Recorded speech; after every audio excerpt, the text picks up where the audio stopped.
Hello again, welcome back to the Thread Sketching in Action demonstration series. I'm Deborah Wirsu of deborahwirsu.com. Today I'm pleased to be bringing you number 77, Lichen Appliqué. I promise you I won't wear you out with my forest floor theme, as it may not be everyone's cup of tea, but on a personal level I needed to give my creative juices a boost with the theme to get me started. So this video features lichen again, but in a very different presentation to number 76 of a couple of weeks ago, which was quite abstract.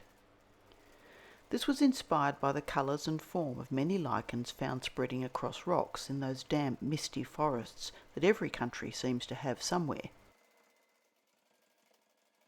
These small pieces, featured in number 76 and number 77, are really small samplers, which I'm using to explore different styles and techniques. As you can see, this began by creating the applique base. I cut the shapes freehand, simply using some of my photos as reference. The fabrics are all hand-dyed pieces from my own stash. I found that I had a few that were just perfect for this sampler. When the base was all ready to begin the stitching, the original idea was to simply stitch around the edge of each applique shape, but when I began doing this, it simply didn't look all that great. I'm definitely in the mood at the moment for a more textured appearance rather than free motion quilting techniques. Nevertheless, either approach would work depending on the look you're after. So very quickly I made the switch to zigzag stitch, which immediately began to give me the textured look I was after. The zigzags blur the applique edges a little and adds a multi-directional element to the stitching, which catches the light at different angles from the gloss on the rayon thread.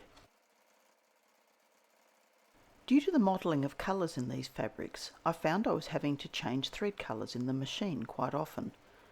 You could simply choose one thread that blends with all the yellow, orange, brown shades and another for the greens and so on, but I felt it important to use the fabric colours as my guide and not obliterate these lovely pieces of fabric with various coloured threads.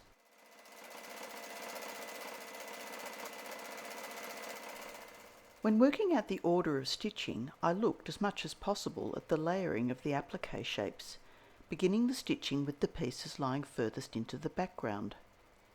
So of course this green piece was stitched last as it lies on the top.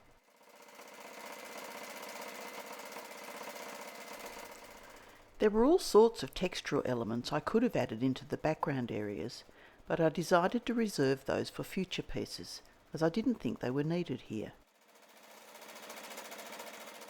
I felt they would detract from the lovely colours of the lichen applique, so chose instead a blending thread to work some simple texture into the background, again using zigzag stitch.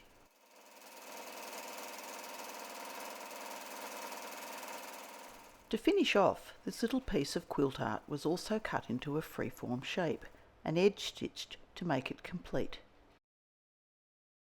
Please remember to check out my website at deborahwirsu.com, where you'll find loads of free, helpful information, or you can sign up for one of my e-courses or join the free resource library. Thanks so much for watching, and I really look forward to seeing you again next time. Bye for now.